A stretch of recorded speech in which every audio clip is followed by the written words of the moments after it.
தமிழக வெற்றி கழகத்தின் 2வது மாநில மாநாடு மிகப்பெரிய வெற்றியடைய நாங்கள் தளபதியின் தம்பிகள் அனைவரும் தமிழக வெற்றி கழகம் 2வது மாநில மாநாட்டிற்கு கலந்து கொள்ள ஓடோடி வந்திருக்கிறோம். சீமான் அவர்களை வன்மையாக கண்டிக்கிறோம். தமிழக வெற்றி கழகத்தின் தலைவர் ஒரு ஒப்பற்ற தலைவர், சமூக நீதி தலைவர். அவர் உழைத்து இந்த உச்சத்தை அடைந்திருக்கிறார்.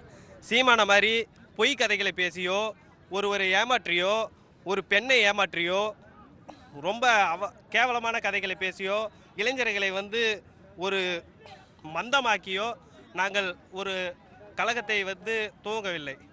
இது படிப்பறிவு உள்ள இளைஞர்களும், பகுத்தறிவு உள்ள இளைஞர்களும், சமூக நீதி உள்ள இளைஞர்களும் சேர்ந்துதான் இந்த கட்சியை நாங்கள் வலுவடைய மாநாடாக நடத்தி ஒவ்வொரு கூட்டத்திலும் ஒவ்வொரு இதிலையும் கலந்து கொள்கிறோம். இவர் எந்த ஆணவ கொலைக்கும் மிகப்பெரிய கண்டனம் தெரிவிக்கவில்லை. எந்த ஒரு பெண்கள் பாதுகாப்புக்கும் இவர் ஒரு பெரிய இது தெரிவிக்கவில்லை. இவர் ஆடுகளுக்கும் மாடுகளுக்கும் மாநாடு நடத்துகிறார்.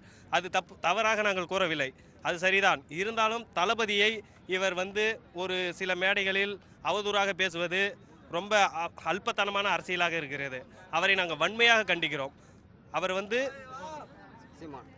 தமிழக வெற்றி கழகம் 2வது மாநில மாநாடு மிகப்பெரிய வெற்றி அடைய அனைவரையும் அன்புடன் வேண்டிக் கொள்கிறோம். தளபதி!